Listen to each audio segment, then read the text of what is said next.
Tumbleweed Radio.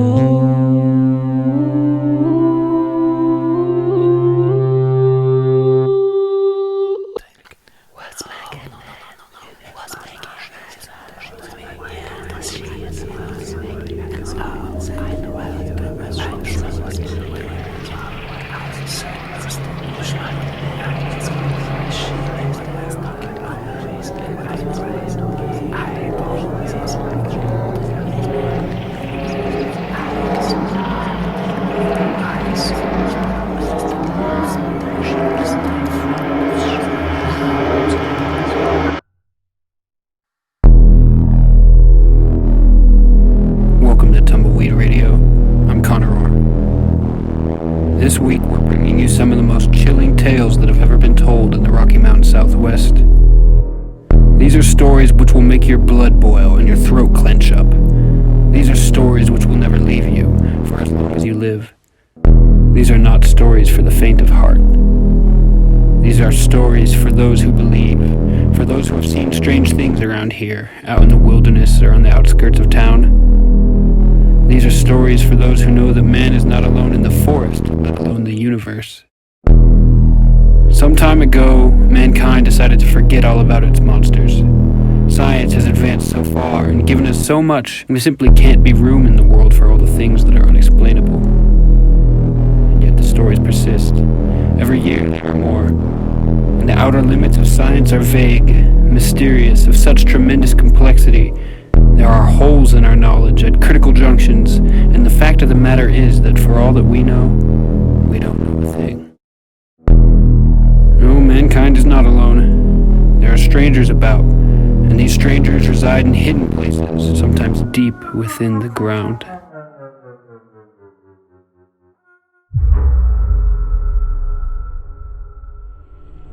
There are stories still told among miners about mysterious beings who haunt the deepest places in the earth. Tommyknockers, they call them, but the consensus divides on what exactly they are. Some folks say that the Tommyknockers are the souls of dead miners, forced to toil away for all eternity, bitter, maybe vengeful. But others say that they're not men, and they've never been men, and instead are like goblins or leprechauns. Whatever the case, Tommyknockers are short and often greenish in color, with long gray beards and hollow, lifeless eyes. They wear well-worn boots and colorful shirts. They look a great deal like men, but are stooped and have long arms which are more suitable for clambering about the rocks in cave-black darkness. These creatures first became known to the miners of Cornwall, men who dove deep into the earth and who prided themselves on being the finest hard rock miners in the world. Perhaps their arrogance drove them too deep, because at some point, the miners awakened something. At first, it was only small things. Missing tools, a bit of food gone walkabout. Soon there was the first death. And then there were more.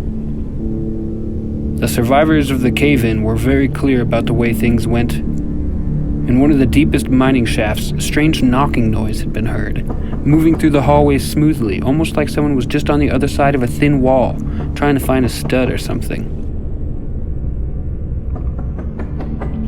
The noise had garnered some attention, and a small group of people had gathered to listen. This tunnel was long and dark, and the flickering light of the miners' oil lamps was ghoulish and played tricks on the eyes. The knocking reached the end of the tunnel and then stopped. A small, tinny voice could faintly be heard, whispering unintelligibly to the miners. A few men left at once, and these were the only survivors of the massive tunnel collapse that occurred only a few minutes later.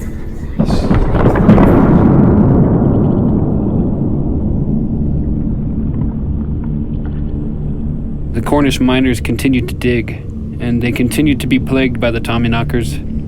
Eventually, somebody caught sight of one of them, but most often their presence was known by the disappearance of personal belongings and from the rhythmic, eerie knocking noises deep inside the mines, usually precipitating some sort of disaster. Over the years, some people began to regard Tommyknockers as guardians of the miners. These people say that the knocking is a warning, a signal for miners to beware when a tunnel collapse is inevitable. Many miners began to leave food and tools out specifically for the Tommyknockers, either as thanks or in order to stave off disaster. The Tommyknockers were brought with the Cornish miners over to America, where they quickly spread. Soon there were reports of run-ins with the critters all over the United States. There are plenty of stories about them in Colorado, but in modern days they are rarely thought about. It may be that you don't believe in Tommyknockers. You may think that these phenomena can be easily explained. Tools get misplaced and miners snatch each other's food. The knocking that people report hearing must be associated with the normal sounds that you hear underground, like the sound of shifting continental plates or of distant explosions. Maybe that's so. But one thing's for certain. If I'm ever out there in the wilderness and I stumble across an old mine, you better believe that I'm going to steer well clear unless I've got something to offer to the Tommyknockers. Better safe than sorry. You never know what's going to happen out here in the Rocky Mountain Southwest.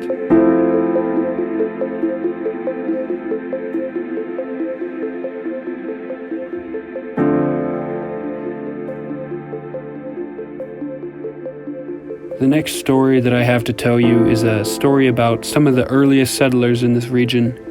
It's about a family who homesteaded up in the Santa Clara Valley of the East Spanish Peak, and who there met a tragic fate. Back in those days, this region was a much more wild place. The Santa Clara Valley was particularly lush and fertile, beautiful but eerie, powerful and sublime. In this valley there were planted a few enormous oak trees near an old abandoned cabin. Most of the mountain is covered in much smaller shrub-like gamble oak, but these trees were no shrubs.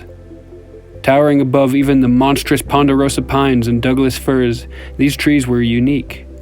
Some say that they were brought to the valley intentionally and planted to provide protection to whoever lived in that cabin, but others say that they were cursed.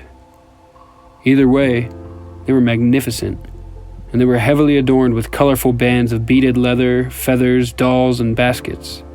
Strange whispers were carried out on the wind from the place with these trees, and it was long and carefully avoided by travelers passing through the area, until the day when that family arrived. They found the cabin and swiftly began moving in. A mother, a father, 3 sons, and a daughter. The little girl was the youngest, and she was completely mute. Luckily, the youngest son and her seemed to have some sort of connection, and he often acted as a kind of interpreter for her. Everyone was excited and eager to start their new lives in the valley. It was springtime and beautiful, and their garden sprouted quickly with unusual abundance. Animals were plentiful, which made hunting and trapping easy, and the nearby creek provided water and maybe, thought the father, a bit of gold to be panned. The only person at all concerned was the little girl, who had heard warnings about this place whispered on the wind, but she struggled to communicate this to her brother, who sensed her uneasiness but was confused. The girl began to act out. She began to often stare off into the distance and suddenly become frightened. She used to hide in the cabin for no apparent reason. When she did play, she played by the oaks near the cabin and would run and dance between them, ducking and sprinting like she was playing with someone else, an invisible playmate. Her parents chalked these behaviors up to her being mute, and they were unconcerned until one day the girl came home with a little doll fashioned from a rag and some grass. Her parents didn't recognize the rag, and they had never taught the little girl how to make a doll, so they were a little confused, but they decided that she must have just learned herself and more or less carried on with her business. In reality, the girl had found the doll, and as the summer went on, she found more toys near the enormous oak trees. There were drawings and clay marbles in the dirt around the trees, and hoops made from willow and vine hung on their lowest branches. The girl accepted these toys and played with them, but usually put them back where she found them when she was done with the day. Summer faded into fall, and the family began preparing for their first winter. There was plenty to do. The crops and vegetables were brought in and stored, meat was salted and hung, and the oldest sons set about gathering and stacking a large supply of firewood. The father had been warned about how harsh winters up high in the Spanish peaks could be, and in his mind one could never be too prepared. His boys prepared a nice stack of wood taken just from fallen limbs of the mighty ponderosa, but as the nights began to get colder and he saw just how much wood was necessary to keep his cabin warm, the father decided to fell one of the oak trees. Not one to announce his intentions, he simply took his axe one morning and set about chopping one down. The wood was hard and the tree was thick. The man became hot despite the chill in the air and soon fetched his older sons to help him finish the work. When the little girl awoke, she felt that something was off. She heard the rhythmic thumps of her brother's axes splintering into wood, and with a sinking feeling in her gut, she ran outside to see them more than halfway through the tree. They were whooping and laughing with exertion, and didn't see her at first as she barreled toward them, tears in her eyes and fists bunched up. At the last moment, her father caught sight of her and caught her as she lunged at her brothers, coming dangerously close to the arc of one of the axes. Frightened by the display, her father carried her away and back to the cabin, telling his sons to finish up by the time that he got back. Looking over his shoulder as he carried her back, the girl saw the tree finally give way and lean, tipping, cracking, falling until it finally hit the earth with a shuddering thunk. In the following days, the girl was very depressed, and she started to become despondent. She didn't eat as much, she didn't play, and even the youngest brother could not get through to her. As the tree was chopped up and processed, she became reclusive, spending all of her days quiet and hiding. Everyone saw her grief, and the father was sorry, but he wasn't about to waste resources, and so he carried on chopping away, day in and day out. Circles and drawings appeared around the stump after the tree fell, and a doll made from sticks was lashed to its top. Everyone felt a bit uneasy now, but they blamed the girl again and carried on with their work as the season started to change. Winter came early that year, and winter came strong. An enormous blizzard swept into the valley, and it appeared to just sit there for several days. The tiny cabin was pelted by thick snow, and it piled up around it. The family had nothing to do but sit inside and maintain the fire. And that fire burned. The cold was unbelievable, and so the family piled more and more logs on, keeping up the raging fire that did little to penetrate further than 5 feet from the hearth. Soon, nearly all of the dry ponderosa had been burned up, and the pile was overwhelmingly oak. The father cursed himself. There was plentiful wood to burn now, for sure, but the oak was still green and wouldn't burn well, and would produce a great deal of smoke. The cabin's old chimney was in poor condition as it was, and the family routinely had to open the cabin door at intervals, letting that bitter cold in just to let out some smoke. Nonetheless, it had to be done. He heaped the first oak log onto the fire.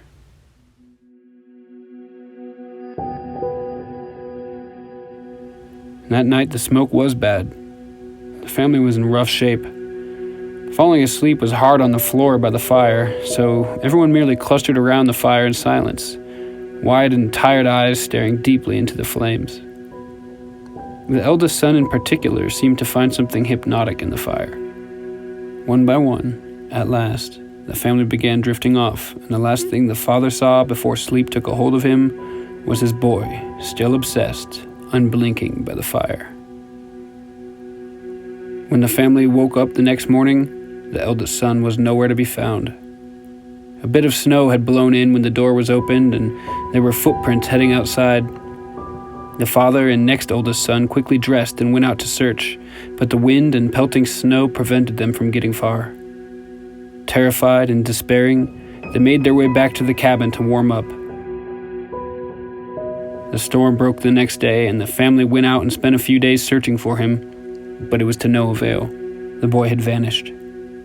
His family tried to cling to the hope that he had found shelter somewhere, but they knew it wasn't likely. More and more, the walls of the trees in the forest around them began to feel like the walls of a cage. Another storm rolled in, and once again the family huddled in front of the fireplace for survival. That night the wind was vicious, and it blew the smoke down the chimney like never before. Plumes of smoke billowed from the oak logs into the cabin, and the family was seized by fits of coughing, stinging eyes, and choking. Only the little girl seemed relatively unaffected, small and huddled on her side on the floor, lower to the ground than anyone else and breathing some of the fresh air that came in under the door. The second oldest brother, too, was not seized by coughing. but he did seem affected, staring deep into the flames, eyes filled to the brim with tears from the smoke, unblinking, unwavering. Suddenly, he rose up and stomped to the door. His family, thinking he was opening the door for fresh air, made no effort to stop him, but leapt up in terror when he swung the door open and stepped out into the night. Shouting, his mother and father ran after him. The youngest brother was startled and jumped up too, giving chase although he didn't know why. Just as the boy passed through the doorway, a huge gust of wind slammed the door shut and a sound like a great wailing was released from inside the cabin. And then all was still. The wind slowed and the night gave way to day. In the morning, the sun shone down on the valley and into the empty cabin. Nobody knows what happened to the little girl, and the bodies of her family were never recovered. Folks do still say, however, that if you find yourself up on the Santa Clara in the winter and you come across some great big oak trees in an old cabin, you can still hear her laughing and playing among the trees, and the wind whips up leaves and snow sometimes, swirling them momentarily into her form. And if ever you do come across such a sight, dear listener, if ever you find yourself in the presence of such strange and eerie profundity, don't chop down the frickin' trees. It's that simple. As a matter of fact, if you find a tree that is really cool or unique or covered in tributes, just don't chop it down. No matter how cold you are, find some other tree or dig a hole. Sheesh, the nerve of some people. You ask me, those guys had it coming. Anyway, you must be careful and always watch out, dear listener. For while this place is filled with unbelievable beauty, you never know what will happen to you out here in the Rocky Mountain Southwest. Thanks for listening to this episode of Tumbleweed Radio, folks. Hopefully you're all still here and accounted for, and none of you died of fright. Next week, we're back to our usual programming with a bit of a dive into some of the most terrifying people to ever go out in public dressed as ghosts, the Ku Klux Klan. I'd like to thank Doug Brisson for bringing me the second story today. I hope and I expect that you'll hear a great deal more from Doug on this podcast. Anyway, that's the show. Thanks for listening. I'm Connor Orr, rolling out.